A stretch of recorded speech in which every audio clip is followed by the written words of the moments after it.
The government has named a 6-member Fisheries Advisory Committee that is tasked with transforming the fishing industry into a third economic pillar in the British Virgin Islands, joining tourism and financial services. The Fisheries Advisory Committee, revealed on October 5th, is headed by Ron Potter, who declared that fishing is a viable contender for a third economic pillar, which would include processing and marketing. In the absence of local statistics, the chairman used figures from the U.S. Virgin Islands 2008 report to substantiate the BVI's case for a successful fishing industry.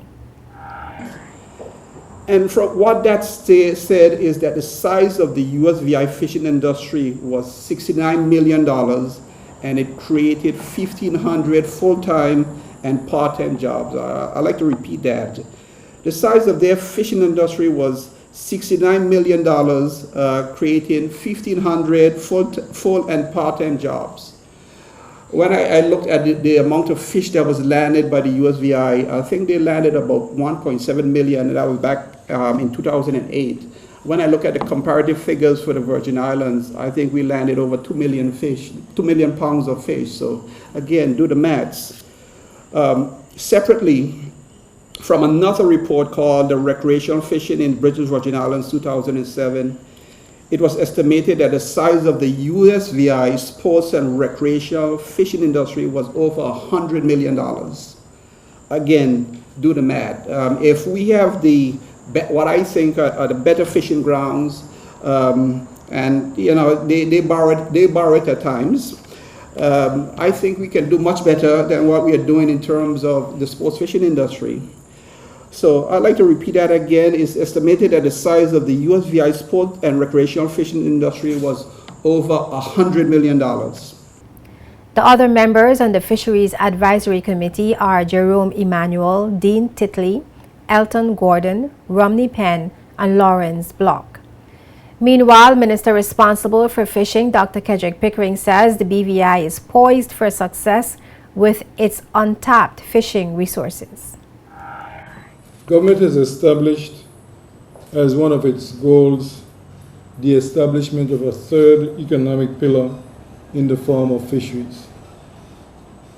Now, all of you know that we possess a bountiful resource in the presence of our economic fisheries zone comprised of outwards of 200 nautical miles. And that represents an untapped resource which can augment our deep sea and sport fishing industries. The Virgin Islands is poised to capitalize on these new opportunities for growth and for our future development. And so the establishment of the Fisheries Advisory Committee will assist us in transforming our industry through an invigorated partnership between the fishing community, the private and the scientific sectors. So today represents definitely a watershed moment.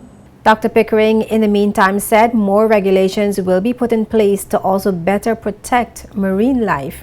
He noted the need to end overfishing and implement closed season, as well as a catch and release system.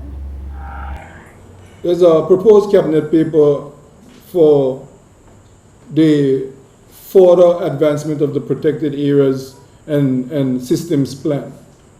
And my ministry, we've sent forward a cabinet paper proposing a number of areas that are to be protected. It has gone through the process.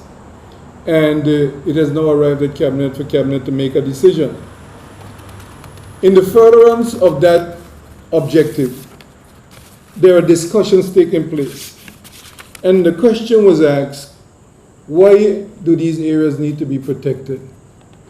What is the long-term purpose of protecting these areas? And the simplistic answer and the most important answer is that if we don't protect the habitat of the fish, we will soon basically have the stocks deleted, and we run the risk of extinct species. Minister Pickering was speaking at a press event to announce the formation of the Fisheries Advisory Committee at the J.R. O'Neill Botanical Gardens on Wednesday evening.